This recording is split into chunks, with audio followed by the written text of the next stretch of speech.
Эрнест Төреханов, Ескендір мен Роксана. Тарихи роман. 5 бөлім. 2 тарау. Жұмбақ осы, ұлы патша, деп қалан үнсіз тосты. Александр Анаксарққа бір, Роксанаға бір қарады. Екеуі де аңтаң. Қарт не айтпақ сонда? Александр алмай қоймас, жеңбей тынбас, шешпей шегінбес, қиындықты жеңбей тоқтамас әдетіне салып, теріні қайта-қайта ары басып, бері басып ілігіздеді. Сүт пісірім уақыт патша стапкасында тылсым тыныштық орнап, дүние сілтідей тынды. Александрдың маңдайы тершіп, тайғы маңдайға қызыл теңбілдері тебіндеді. Роксана жұмбақты шешті, бірақ Александрға айтса, ол намыстан жарылып кетуі.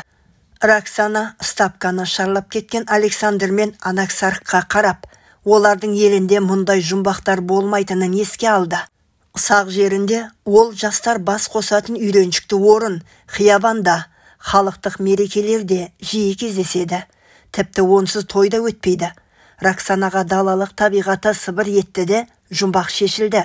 Роксана әлі де ойланған адам боп, Александрды ала көлеңке тұста қуып жетті.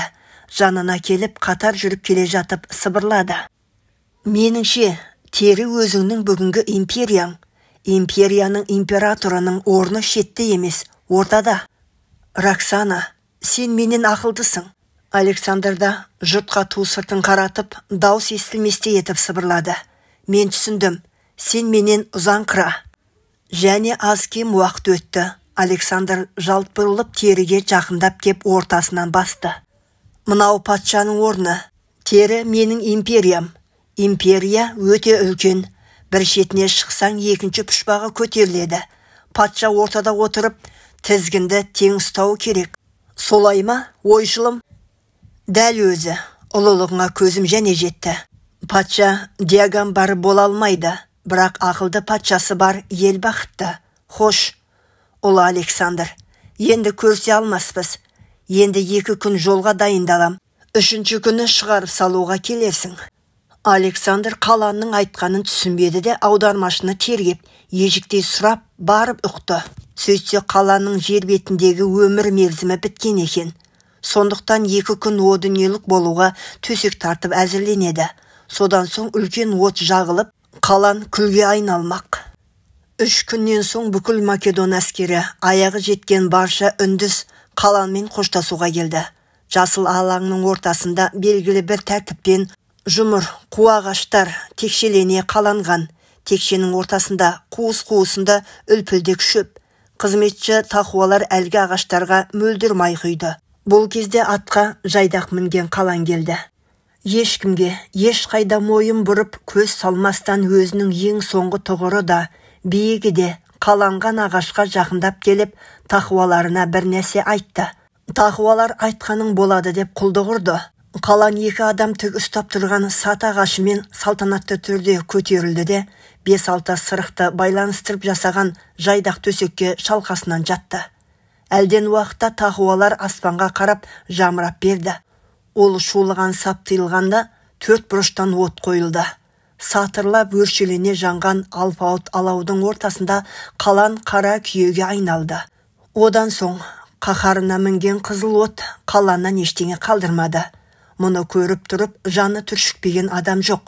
Ал қып-қызыл өрт жалап жоқтап, тірідей пісіре бастағанда қаланың бір мүшесі бүлгетпеді. Сұлқ жатқан күйі жоқ болды. Мынадай сұмдықты көрмеген қалың әскер әлі де болған біткен оқиғаның әсерінен табаны жерге жабысып қалғандай боп үнсіз тұр. Осы сәтте көз үйреніп қалған 4 тақуаның егделеуі ат үстінде отырған Александр патшаға қарай өзі секілді арық-тырық бір адамды ертіп келе жатып, айтарым бар деп ымдады. Шер қақ айырылып әлгі екеуіне жол ашты. Патшаның қасына ентігіп жеткен тілмаш. Ұлы мәртебелім, бұл кісі қаланың досы, диагамбарлардың ендігі абызы Дандамит деп үлгерді. Дандамит базары тарқаған жастағы кісі екен. Дегенмен қаланнан шамасы 15 жастай кіші көрінді. Ол да кеудесінде жаны бар демесең, 4 сырық бір құрықтан жасай салған тірі әруақ. Ол да баяғы құдай жаратқан күйі, тырдай жалаңаш. Иір-қиыр маңдайы күнге тотыққан Дандамит патшаға иілмеді. Жақын келді де Александрдың көзіне тесіле қарап тұрып, қаланның ақтық сәлемін жеткізді. Александр патша оқтан өлмейді, өз елінде астан өледі, сақтанбаса кешікпей кездесеміз, деп сәлем айтты қалан әулие. Қалан қарттың ескертуі есте болады. Ұмытып бара жатсам, Дандамит абыздың өзі еске салсын. Қалайша? Дандамит абыз бен жанындағы 4 тақуаға менің сарайымнан орын табылады. Эвмен, қазірден айналыс. Қызыл өңірде қолтықтарында ширатыла оралған перғауыны бар 4 стапқаға келді. Роксана оларды түстеп те танымады. Не үшін келгенінде ұға алмады. Олар Александрға 4 бөлік перғауынды жерге жатып, қиюластырып болған соң кезекпе-кезек әлде бір нәрсені баян етті. Жерде жатқан 4 перғауынды айналып, ұзынша таяқша мен перғауын бетіндегі көп ноқат, айғыш-ұйғыш сызықтарды нұқып, Александр ұзақ-ұзақ ойға шомады. Кейде әлгі 4-еумен қатардағы әріптес адамдарша еркін сөйлесіп барып, даяшылар самсатып үлгерген үстел басына ығы-жығы отыра кетті. Отырыс ұзаққа бармады. Александр әлгілердің әрқайсысымен қол алысып қоштасты. Бәрінің арқасына алақанын салып, адами ризашылығын білдірді.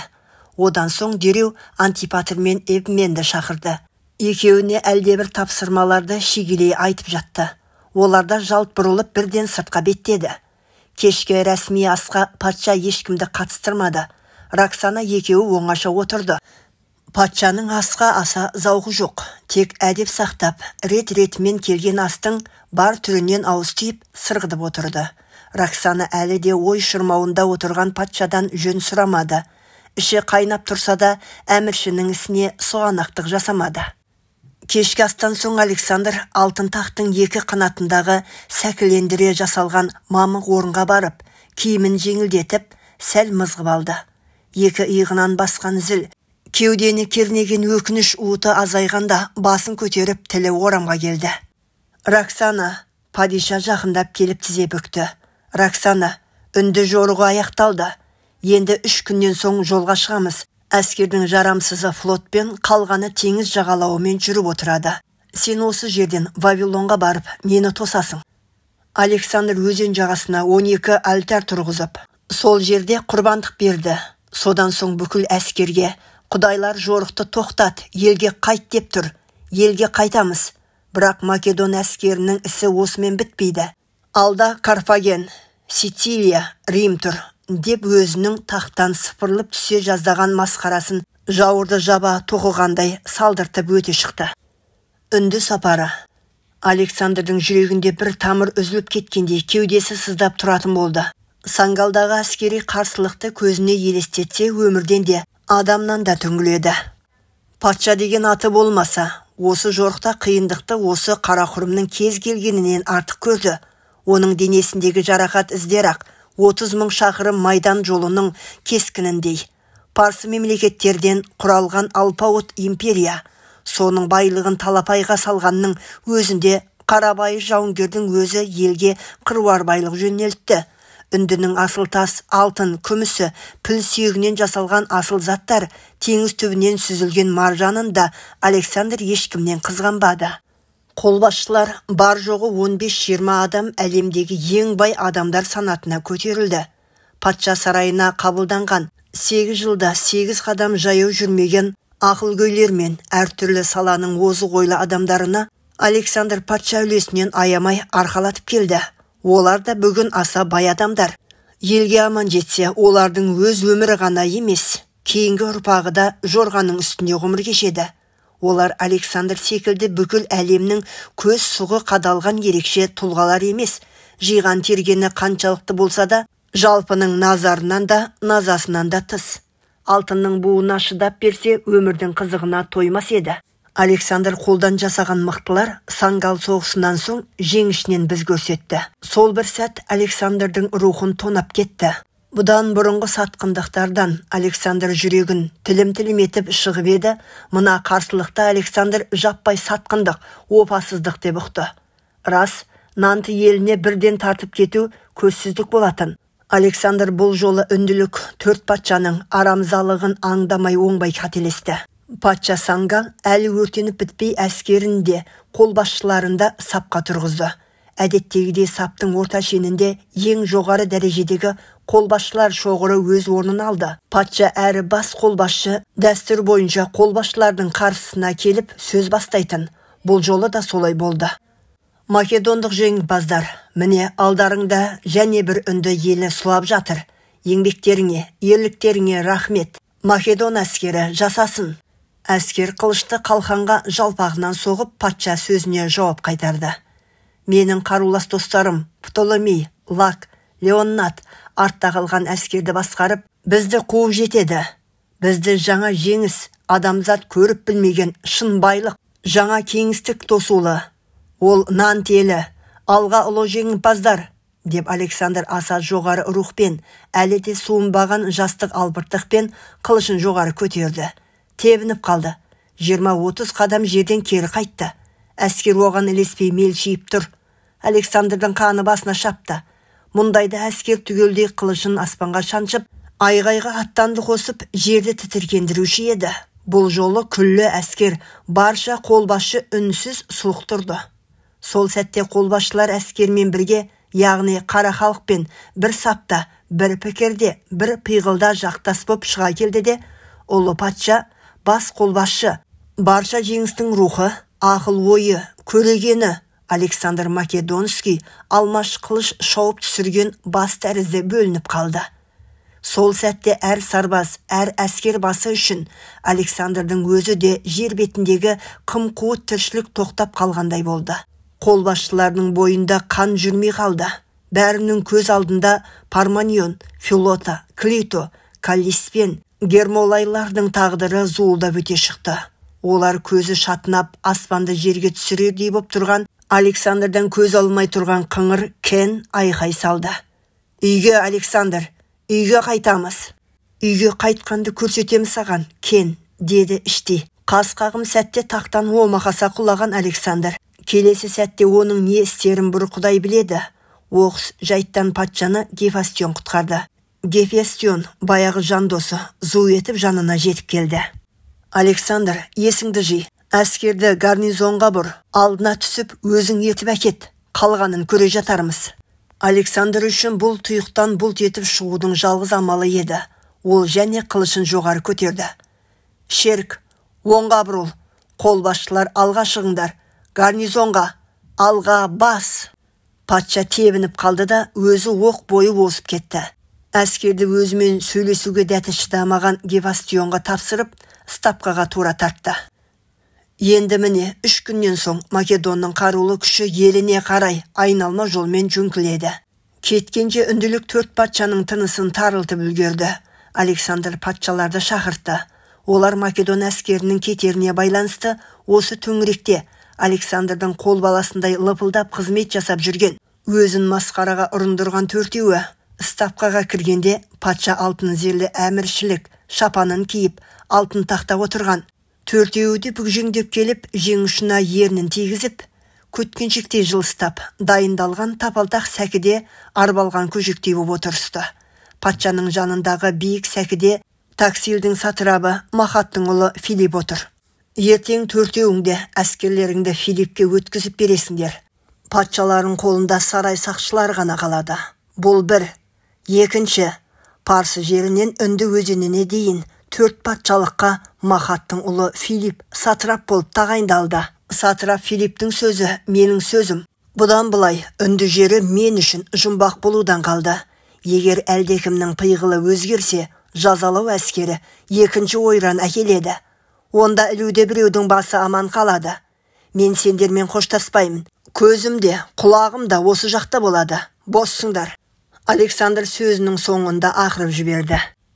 Алдап шақырып мұта салама деген қаупы бар 4 патша шыбын жаны шырылдап, стапқадан ұзағанша дегбірден айырылды. Антигон Манафталимге Роксананы Вавилонға жеткізу тапсырылғанда, патша қарт қолбасшының Вавилоннан хабары толық екенін ескерді. Терденде мықты, аса күрделі бекініс Вавилон еді. Парсылардың әкімшілік ордасы Сузы қаласы болғанмен ең қастерлі, Ахемендер рухы ұйыған шын астана Персепольға бара жатқанда Вавилонды айналып өту мүмкін еместін. Александр Вавилон туралы Геродоттың жазғанын оқыған. Вавилон мұнарасы аспалы бағы кезінде жас өспірім Александрға шығыстың қиялға жайып ертегісі боп қабылданды. Өзі жер қайысқан қолма-қол қала Вавилонға жақындағанда, Вавилон қарсылық көрсетпесе етті деп тіледі. Өйткені оның көз алдында Геродот суреттеген азан-қазан көшелері, сан тілде сөйлеген саудагерлер. Әрине Вавилон мұнарасы аспалы бақты көруге асықты.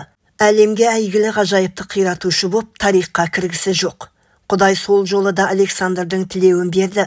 Гавгамел шайқасынан соң Вавилонға қашып келген осы өңірдің парсылық әміршісі Мазей ересек ұлдарын ертіп Александрды жаймашуақ қарсы алды. Қамалдың әрі қаланың даруғасы, Дарийдің қазынашысы Багофан көшелерге гүл төсетті. Қураған гүлдерге от қойғанда көше бойы хош иіске толды. Александр дәл осындай қошемет көрем деп ойламаған.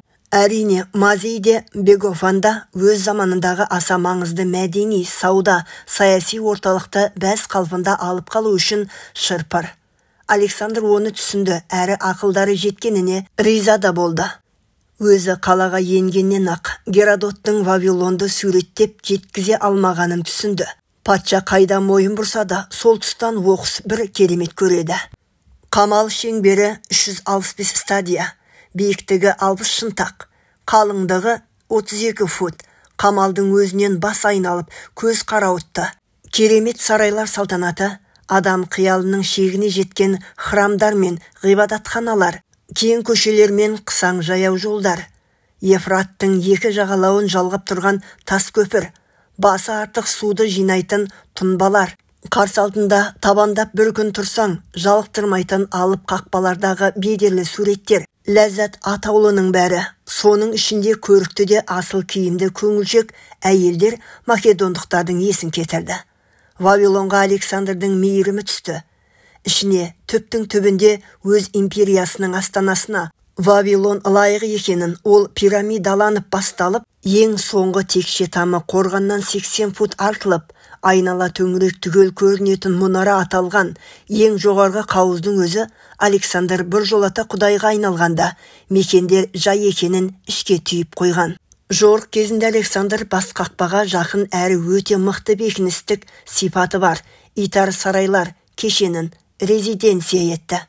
Ара-тұра ғажайып қаланы зерттеп, кезінде парсы патшасы Ксеркс қиратқан, жергілікті халық құдай деп таныған Мардон храмын аршып алып, қайтадан қалпына келтіруге пәрмен берген.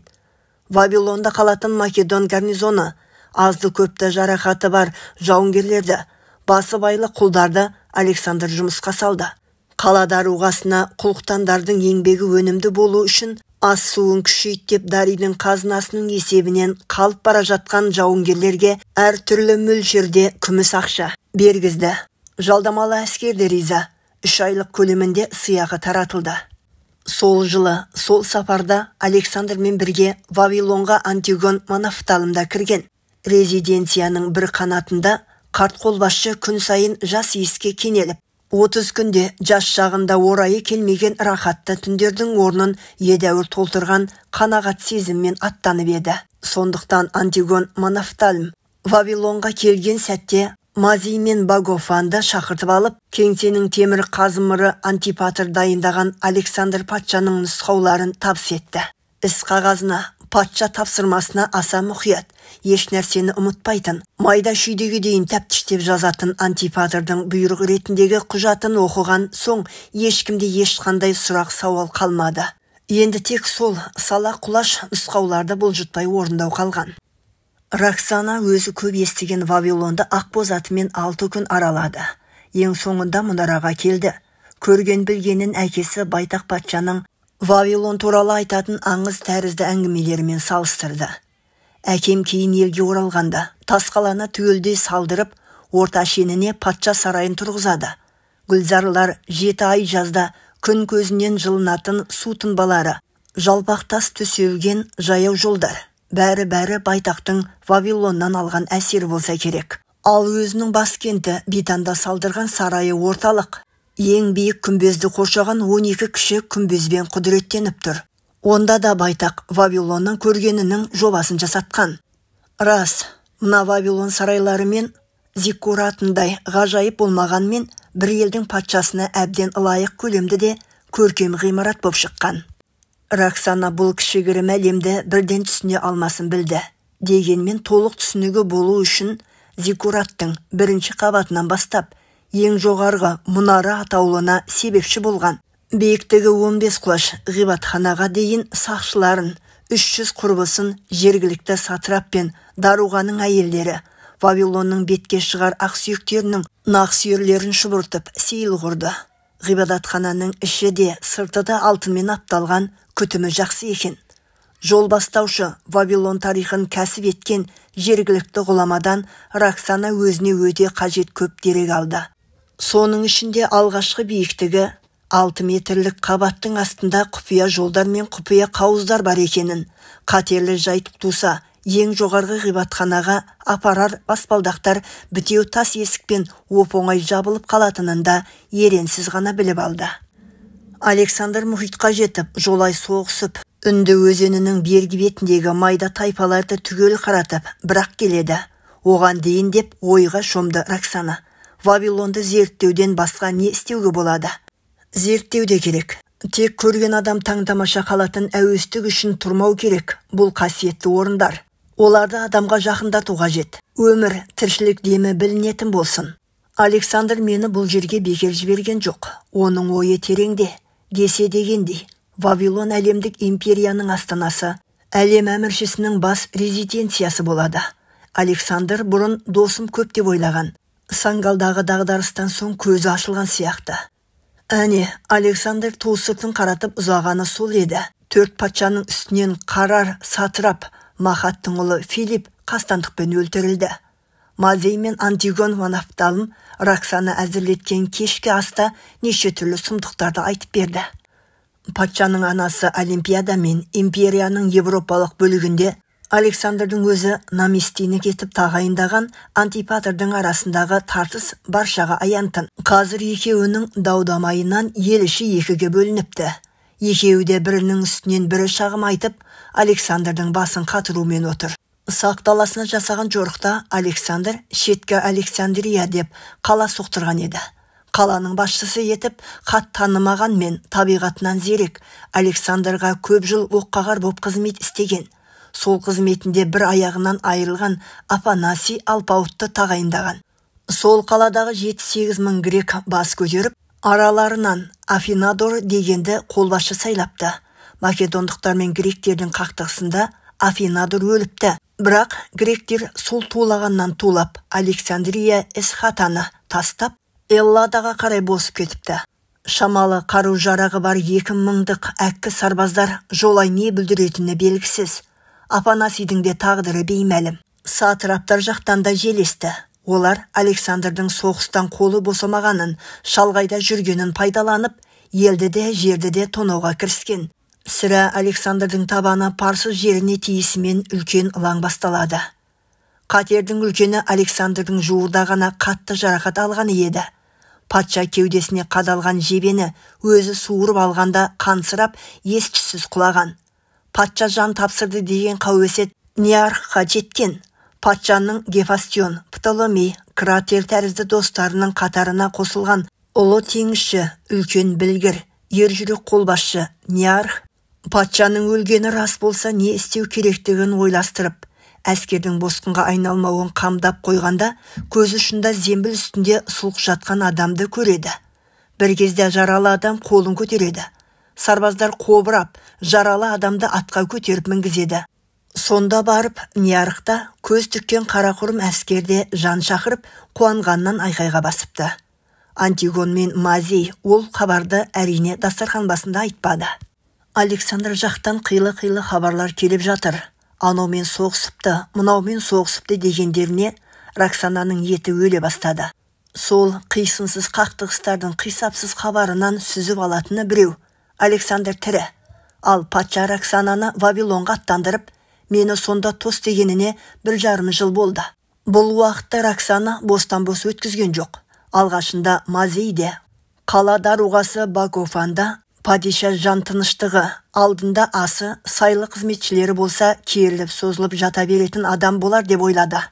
Бұрын үнді орманында сейілдеп қайтар, көсіліп шабар жер жоқ еді. Оның үстіне белінде оншақты сүңгі, қолында садақ жүретін жалаң төс, жалаң бұт үндістер маймылша өрмелеп ағаш басына шығып аңаулайды, топтанып жүреді. Егер олар аңшы болмай, Александр бездірген босқындар болса, тасадан оқ жаудырып, орманға сіңіп жоқ болуы әбден ықтималтын. Вавилонның сыртындағы сары дала Роксана өзі туып өскен жерге ұқсатты. Құмы майда, сәл ғана жел көтерілсе шаңға басын. Жер түгі дерлік қылтанақта шамалы, сақ жерін Роксана көп аралаған. Кейін өзі қыздар легін құрған соң, алыс-алыс мекендерді бетке алып, серуенде құрды, саятшылықта жасады. Енді соған ұқсас, тынысы кең, ашық аспан, ашық жерге келгенде, Александр тос деген деп, майысып, мұңайып отыра алмады. Роксана Вавилонның ішінде өзін еркін сезінетін күйге жетті. Одан соң ең алғаш Вавилон мұнарасына, аспалы баққа жол бастап, жөн айтқан тарихшыны шақыртып алды. Өткенде мұнараға, аспалы баққа барғандағы әсерден арыла алмадым. Ныспыңыз кім еді? Оксатыр. Оксатыр мырза, сөз арасында қамалдың сыртына шығатын жер асты, жол бар дегенді айтып едіңіз. Ол рас па? Рас. Ендеше жол қай жерден басталады? Оксатыр ойланып тұр, үнсіздік ұзақ кетті. Мен сұрақ қойдым. Жол бар екені рас, бірақ кірер құпия есігі қайда екенін білмеймін. Роксана Оксатырдың өтірік айтып тұрғанын түсінді. Шын оқымысты, шын ақын, шынайы абыздарды айтқаныңмен жүргізу қиын екенін Роксана біледі. Алдында сондай өз елінің тағдырын патшадан да, басқадан да көбірек ойлайтын, ішіп тамаққа, киіп киімге жарымаса да, өз ұстанымынан қайтпайтын Дара батырдың бірі тұр. Оксатыр мырза, жасыңыз қаншада? 47. Қай бұлықта тұрасыз? Кедей базар жақта. Қанша балаңыз бар? 8. Жақсы, үйіңіз тарлық етпей ме? Одан артыққа жағдай жоқ. Роксана аудармашыға шыға тұр деп белгі берді. Өзі 1,5 жылда парсыша еркін сөйлейтін халге жеткен. Сірә қыңыр тарихшыны жібітуге септігі тиер деп, тікелей соның тіліне көшті. Жағдай қолда, Оксатыр. Оксатырдың көзі атыздай болды. Манадан грекше сөйлеп келген падиша парсы тілінде саңқ ете қалды. Шынымен ақ Оксатырдың іші жылып қалды. Дегенмен бойын тіктеп іштей қатайып алды. Сізде ел мұрасын ардақтап, халқына бергенін міндет қылмай ғұмыр кешетін адамдар бірен саран әр жерде ұшырасады. Мен сіздің ішіңіздегі аласапыранды көріп тұрмын. Сіз бәрін білесіз, айтқыңыз келмейді. Қалауыңыз білсін, әркім өз парызын орындайды. Мен де бір парызымды орындайын. Роксана қазынашы Гарпалға арнап бір пәрмен жазды. Одан соң екінші қатырманың басына Багофан мырзаға деп әлденелерді парсыша жазды. Оксатыр бұл жағдай зынданмен бітер. Патшалар күліп тұрып ақ үкіміңді шығара салмаушыма еді дегендей қатып семіп қалды. Роксана қоңырау қақты. Күндікші кірді. Күндікші жалдамалы қызметші. Толым Бахадүрді шақырыңдар. Тарихшы қаққан қазықтай боп қабарып тұра берді. Роксана ішкі қауызға кіріп жымжылас болды. Аяздай тыныштық. Сүт пісірім уақытта Оксатырда жұдырығымен төбеден бірақ ұрып жоқ қылатын ақсары келген нағыз алпауыт кірді. Кірді де үн-түнсіз тұрды. Роксана енді сақ тіліне көшті. Оксатыр және ішшейді. Кетерде Роксана Оксатырға сөздің ашығын айтты. Толым Бахадүрге ілесіңіз. Қала иесі сізге жаңа қоныс береді. Қазынадан ақша аласыз. Ол ақша сіз алаңсыз Вавилонның тарихын жүйелі жазып шығуыңызға мүмкіндік жасайды. Ал әлгі құпия туралы жазбаларыңызды, жәдігерлерді қарарсыз. Бір дерек табылып жатса, мен сізге борыштар болар ем. Сізге сарай есігі әрқашан ашық. Сау болыңыз, Оксатыр мырза. Құпия жол 3 күннен соң Роксанаға аян болды. Оксатыр өзі келді. Жасаған жақсылығыңызға рахмет. Ең бастысы біздей қолында билігі жоқ, тек оқумен, тану білумен кеткен адамдардың жанын түсінгеніңізге 1000 мәрте рахмет, ұлы падиша. Мен құпия есікті білем, көрсетсем деп келдім. Тек жаныңызға ең сенімді жалғыз адамды ертіңіз. Бұл есікті сатырапты, қала басы да білмейді. Вавилонда білетін жалғыз мен едім. Енді 3 адамға аян болғалы тұр. Білсеңіз, неге сонша қиналдыңыз? Патшада, байларда қорғаныш көп. Олар дүние олай бұлай болса, елді тастап алдымен қашады. Дарий патша да солай жасады. Қырылатын баяғы қара халық. Сондай жаманатты күн туса, елді осы жолмен алып өтем деп ішке түйіп ем. Сол жол сізге де ұлы падиша өте керек. Тарихтан белгілі. Патша сарайының ішінде үздіксіз үнсіз майдан жүріп жатады.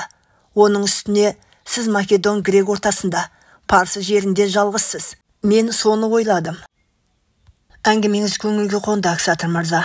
Ал іске кіріссек қайтеді? Бұйырсаңыз болғаны, тек құпия есік бұл сарайда емес. Аспалы баққа ең жақын, шын мәнінде ең сәулетті, ең үлкен сарай, Семирамида сарайында. Сарайда да, аспалы бақты да, жерасты жолды да, Навуходоносор, Медия патшасының қызына үйленген соң салдырған. Бақтың Семирамида, біздіңше, Шаммурамат атты Ассирия падишасының атымен аталуы кейінен зорлық пен әділетсіздікпен жасалған қиянат белгісі. Сізге ұлы падиша сол Семирамида сарайы қай жағынан да қолайлы.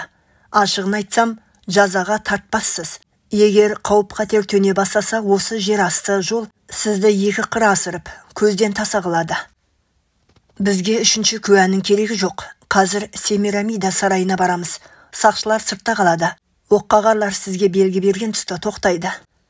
Семирамида сарайының жанында Роксана жайғасқан Иштра сарайы қарапайым дүние боп көрінді. Ал жер асты жолы үңгір жол болмады. Ол едені, қабырғалары, төбесі әлеміштелген. Мараханның көк тасындай таспен қаланған.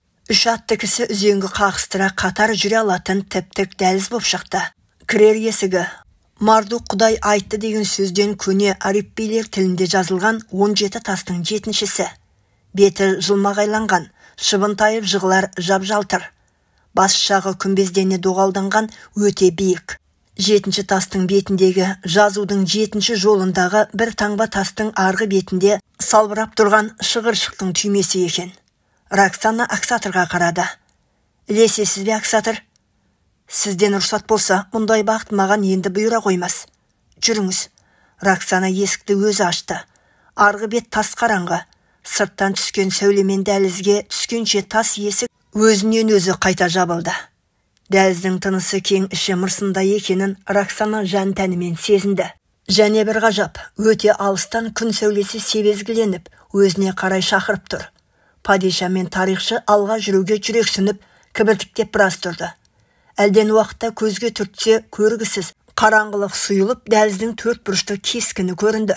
Еденнің ортасында еденмен еден кіріктірілген ақ тасынан жалтырата жасалған жолақ атқан оқтай болып жатыр. Дәліздің әрбір 20 қадамы сайын шырақ қойылыпты. Шырақ тамға тереңдетіле орнатылған, тұғырда жуандығы білектей боп тұр.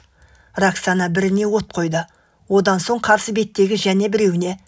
Жерасты саятшылар қозы көш жерден оралды. Шығар есіктің де құпиясын, есіктің себезгіленген жарықтың да сырын Роксана ұғып алды. Тысқа шықты да жан-жағына қарады. Шығар есіктің арғы жағы еңкейме жазық екен. Ұзаған сайын көзден таса. Тіпті мұнара үстінен де бұл жер көзге шалынбайды.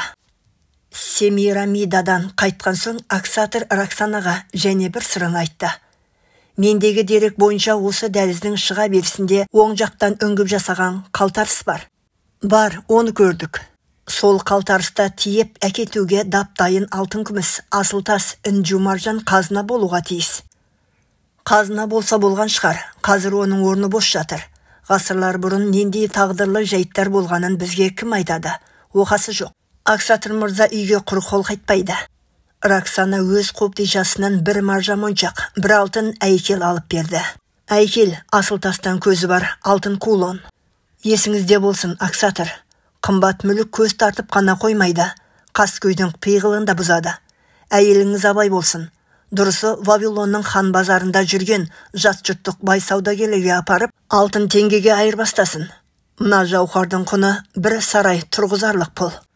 Осы кезде есіктен тықыр естілді. Түс ауа сатырап Мазеймен, қала даруғасы, Багофанды, қазынашы Гарпалды өз сақшыларынан 3 әскер басы келсін деп шақыртқан. Ақсатыр құны құнан қойға жетер-жетпес адамдарға тән үркектікпен 2 асыл затты қалтасына тыға салды. Өзі бір уыс боп тұр. Сізге рұқсат, Ақсатыр мырза. Тек қойма туралы деректі, жол туралы деректерді де жинақтап әкелсеңіз дұрыс болар еді. Асығыс емес, жазудан бір шаршаған шақта келерсіз. Мазей, Багофан және Гарпал қабылханада жайғаса бергенде лағыл түсті көркем көйлекті төгілте киіп, басында падишаның тәжі құлпырып, Құдай жомарттықпен берген сымбатымен сұлулығын жарқыратып, шілтері есіктен өткенде Роксананың мысы үш еркекті бірдей желкеден басып қалды. Ұлы Александрдың аса сенімді достары, аман боларсыздар. Мен сіздерді көп бөгемеймін, тек сауалдарыма ұғынықты жауап алсам болғаны. Роксана есіктен өтті де тоқтады. Сол жерден саңқылдап сөз бастады. Ұлы мырзалар, мен бүгін тарихшыны жалдап, Семирамида сарайын аралап келдім. Семирамиданың жанында мына сарай жеркебе емес пе? Әлде оны бұрын білмеп пе едіңіздер? Білгеміз, Мазей. Әлде әлем әміршісіне, оның падишасына осы да жарайды деп қомысындыңыздар ма? Ұлы падиша, мен жөнін айтайын. Мазей орнынан тұрды. Вавилонға патша салтанатты жағдайда бар құрмет қошеметпен кірген. Сонда өзі осы сарайды таңдады. Александр патшаның әр қаланы зерттеп жүруге уақыты жоқ. Жорықта жол үстіндегі сарайды таңдауы заңды. Ал менің затым әйел, тегім патша.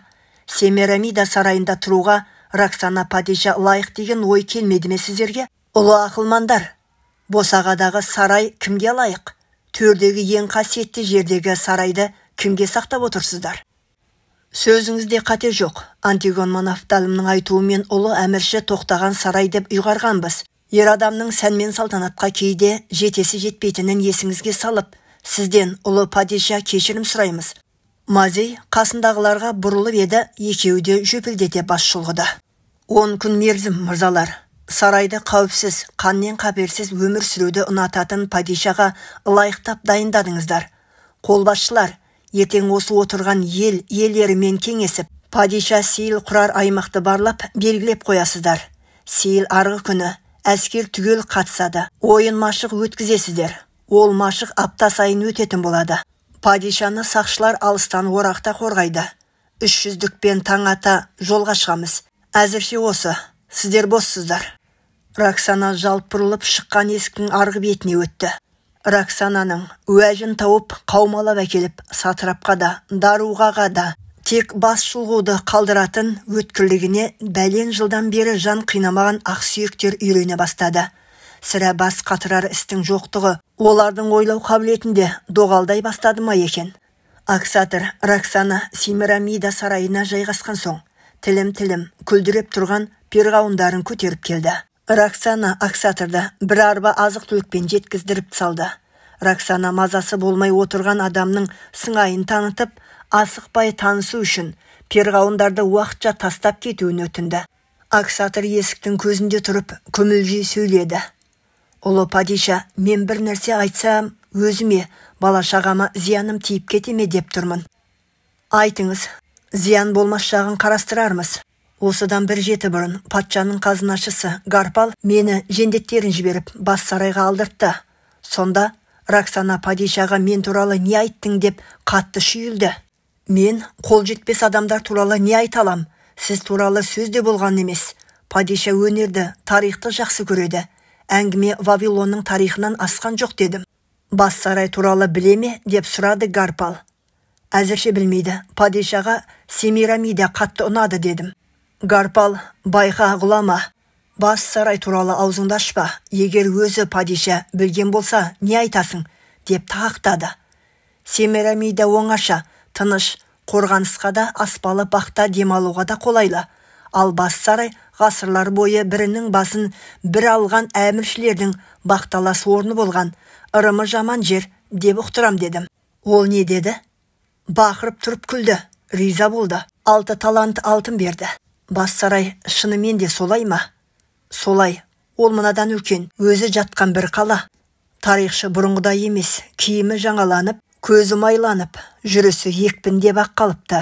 Роксана жаны аши қарап, ол көзден таса болғанша үнсіз тұрды. Арада 3 күн өткенде Аксатыр түсініксіз жағдайда қаза болды. Тарихшы өз көшесімен келе жатқанда, сатырлата шапқан 10 шақты оны қапталдай өткен соң, кеудесінің жартысы бөлек жатқан Аксатырды жұрт бірақ көреді. Әне міне дегенше қаскөйлер жұтынып тұрған аттарымен көшеден көшені адақтап, бұлт-бұлт жүріспен ұзап кеткен. Роксанаға бұл хабар жеткенде падиша селт етпеді. Тек айтқаны, Ақсатырдың өлімі кімге керек болды екен? Одан соң Гарпалды дереу шақыртты. Роксана тіке кетті. Ақсатырды жендеттеріңмен алдыртқанда неден жасқандың? Елге аян не қылмысың бар еді? Қылмысым жоқ. Бірақ бұл заманда кім бірінші барып жамандаса, соныкі жөнбіп жатыр ғой. Қазынашыны кім жақсы көрсін, падиша? Ақсатырды өлтірген кім деп ойлайсың? Қалай? Ол өлді ме? Қашан? Мен оны өзіңнен білмегем, Гарпал. Патша сенің бала кезден бірге өскен досың. Жас кездеріңде әкесі Филиппке қарсы алғашқы қиындықта тайсалмай Александр жағына шығып, айдауға бірге кеткеніңді патша ұмытқан емес. Бірақ патша да оның өтеуін қайтарған болар, Гарпал. Өтеді, ұлы падиша, өтеді, артығымен. Солай, артығымен деп естимін. Досыңа адал бол. Менің нұсқауларым аса қиынға түспейді. Қазынаш мен падиша сыйлас адамдар болғаны жөн. Өйткені қазынашы алтынның үстінде отырғанмен, падиша патшаның құлағына жақын ғой. Роксана күміс қоңыраудай күліп алды. Ебедейсіз семіріп кеткен Гарпал ырсырс етіп құптаған болды. Кетерінде Ақсатырдың отбасына қомақты қаржы, ас су жіберем деп Гарпал терге малшынып қайтты. Ертеңінде тарихшы Ақсатырдың қазынашы Гарпалдың адамдары өлтіріпті. Падиша оны жазаға тартқызам депті. Гарпал айыбын ақшамен, дүниемен жуып шайыпты. Ажал шарапқа тойған Гарпалдың сақшыларынан келгенін қазынашы мойындапты. Жазатайым жай болғандықтан падиша Гарпалды кешіріпті деген қауесет Вавилонда гүгү айтылып, құлпыра қайталанып жатты.